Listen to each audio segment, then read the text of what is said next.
Bom, irei falar um pouco sobre o reconhecimento da independência. Conseguir o reconhecimento da independência também não foi uma tarefa fácil. As nações absolutivas que formavam a Santa Aliança opunham-se ao liberalismo na Europa e ameaçavam frustrar a emancipação política latino-americana. Os Estados Unidos, por sua vez, tinham interesse em proteger a América contra a política intervencionista da Santa Aliança e a influência europeia. Isso ajuda a explicar os fatos com base na doutrina Monroe, que, explicando brevemente, a doutrina Monroe pode ser sintetizada na frase "a América para os americanos", ou seja, cada país da América deveria se autogerir e não aceitar a interferência europeia. Ao longo do século XIX, ajudou a justificar e legitimar o imperialismo estadunidense na América Latina. E com isso, os Estados Unidos foram o primeiro país a reconhecer a independência política do Brasil, fato ocorrido em 1824. Pressionado pela Inglaterra, Portugal reconheceu a emancipação do Brasil em 1825, exigindo para isso o pagamento de 2 milhões de libras, o título honorário de Imperador do Brasil para Dom João VI e o compromisso de não aceitar a adesão ao Brasil de nenhuma colônia portuguesa na África. A formação do Estado brasileiro, a Constituição de 1824.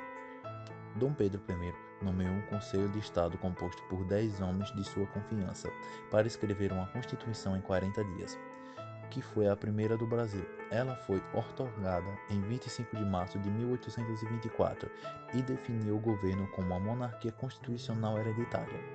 O país foi dividido em províncias, cujos presidentes seriam nomeados pelo imperador. Províncias, nos dias atuais, são os estados, e os presidentes das províncias é o mesmo que um governador de estado.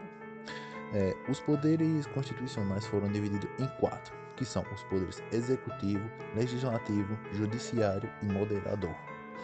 O poder executivo tinha a função de administrar o país.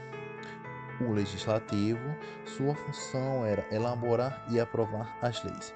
O judiciário são encarregados para a aplicação das leis, e o moderador permitia ao imperador colocar-se acima dos demais poderes. A Confederação do Equador. Durante o governo de Dom Pedro I, teve uma grande satisfação nas províncias, principalmente no Nordeste, quando levamos em conta as crises econômicas. Além dessas crises econômicas, o povo queria escolher seu próprio governador, mas Dom Pedro ele não deixava. Ele queria, na maior das hipóteses, escolher quem seria o próximo a governar. E foi nessa disputa pelo poder que Pernambuco mencionou o movimento contrário contra Dom Pedro I. O ex-governador Manuel Carvalho rapidamente mobilizou as forças para organizar o movimento de separação. Seria criado um novo estado, chamado a Confederação do Equador. Liderados por Manuel Carvalho e Frei Caneca, a confederação buscava a formação do Estado independente. O movimento decretou o fim do tráfico negreiro e o recrutamento militar obrigatório. Eles queriam pôr um fim na escravidão. As elites participantes do movimento discordaram de tais medidas e começaram a desistir do movimento. E com essa divisão do movimento, seria um triunfo para Dom Pedro I, porque as tropas de Dom Pedro puderam combater o levante nordestino. Dom Pedro I formou um exército e em setembro de 1824 a formação da guerra foi para acabar com a Confederação do Equador. Manuel Carvalho conseguiu fugir para a Inglaterra, mas só que Frei Caneca ele foi pego e sentenciado a enforcamento. Só que as pessoas que iriam realizar esse ato com ele ficou sabendo sobre a vida dele, sobre a origem dele e decidiram não cumprir essa ordem. E então a sentença dele mudou para fuzilamento. E com isso, Frei Caneca, aí sim, morreu. Para pagar a dívida assumida com Portugal, o Brasil e Dom Pedro I pediu um empréstimo aos banqueiros ingleses. Estes concordaram em emprestar o dinheiro, mas como Portugal tinha uma dívida com a Inglaterra, o dinheiro não chegou a sair dos cofres ingleses. A Inglaterra, por sua vez, reconheceu a emancipação política do Brasil em 1827, exigindo em troca a renovação por mais de 15 anos da cláusula de tratado de 1810, que fixava em 15% o imposto a ser pago pelos produtos ingleses no posto brasileiro. A extinção do tráfico de africanos no prazo de 3 anos. Esses acordos, que ampliaram a influência britânica no Brasil no século XIX, foram mal recebidos por políticos brasileiros, colaborando para o enfraquecimento do poder de Dom Pedro I.